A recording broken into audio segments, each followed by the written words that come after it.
आपका YouTube India update में आपका हार्दिक स्वागत है। आज आपको बताने जा रहे हैं डेप्रिसिएशन के विषय में। किसी संपत्ति के मूल्य में किसी भी कारण से होने वाली धीरे धीरे स्थायी कमी को ह्रास कहते हैं, डेप्रिसिएशन कहते हैं। वस्तुतः मूल्य में ह्रास कई कमी से होती है, जैसे टूट फूट, समय का व्यतीत होना, अप्रचलन, दुर्घटना आदि।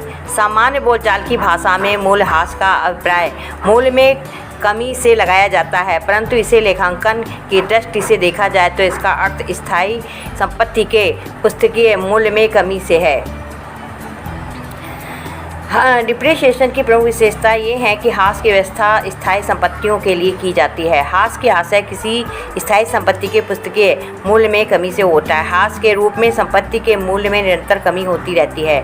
संपत्ति के मूल्य में कमी धीरे धीरे नियमित एवं स्थायी रूप से होती है। ह्रास अनेक कारणों से हो सकता है, जैसे घिसावट और क्षय, समय का व्यतीत होना, संपत्ति का अप्रचलन, दुर्घटना आदि।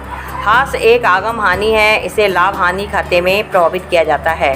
ह्रास संपत्तियों की लागत के वितरण की एक प्रक्रिया है, मूल्यांकन की नहीं। ह्रास गैर नकद संचालक व्यय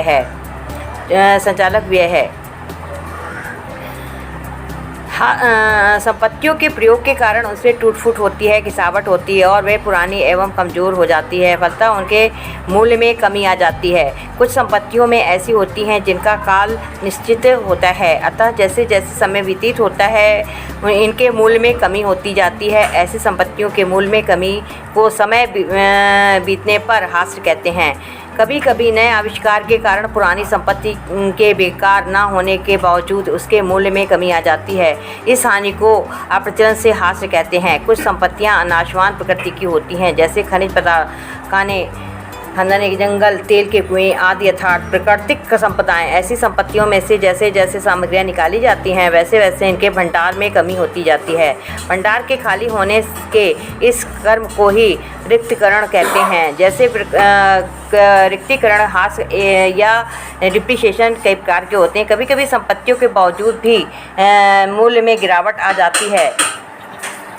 इस प्रकार मूल्य में कमी को ह्रास माना जाता है, डिप्रिसिएशन कहा जाता है।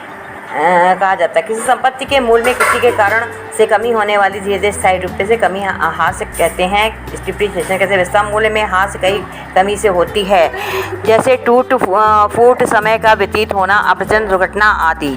तो सो फ्रेंड्स, यदि आपको मेरा यूट्यूब चैनल इंडिया अपडेट पसंद आया हो तो इसको लाइक और सब्सक्राइब करें। फिर मिलते हैं नए वीडियोज़ के साथ। जय हिंद, जय भारत।